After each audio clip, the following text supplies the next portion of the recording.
Në nëmbrellën e qeverisë turke dhe me kujdesin e veçantë të presidentit Erdogan, u zhvillua Forumi Global i Transportit dhe Ndërlidhjes.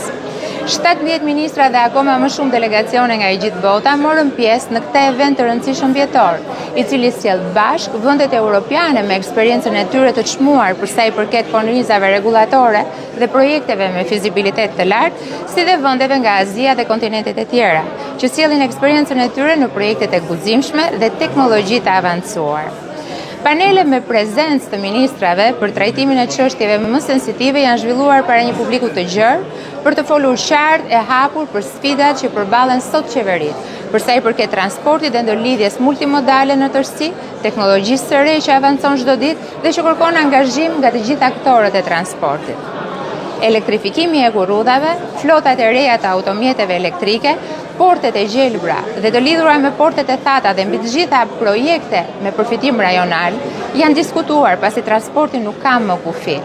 Kam prezantuar me këtë rast progresin e rëndësishëm që Shqipëria ka bërë në fushën e transportit rrugor, aviacionit civil, si dhe kam prezantuar projektet e reja që lidhen me portet, me ato portet të cilat e kanë futur Shqipërinë në një listë tjetër, në një listë të vendeve të zhvilluara. Forumi Global për Transportin dhe Ndërlidhjen ka shënuar një tjetër thirrje të këtij komuniteti për bashkëpunim të qëndrueshëm, për projekte të bashkërenduara që lidhin vende dhe rajone, madje dhe kontinente, dhe mbi të gjitha këto instrumenta të ndërlidhjes janë jo vetëm në dispozicion të ekonomisë, tregtisë, por janë dhe në shërbim të qytetarëve. Nga ana tjetër, ato janë njësi të rëndësishme dhe të pazëvendësueshme të sigurisë botërore. Në ditët e sotme, kur padyshim siguria është në rendin e parë të listës së çdo qeverie, transporti, ai multimodal, është i rëndësishëm dhe është jetësor.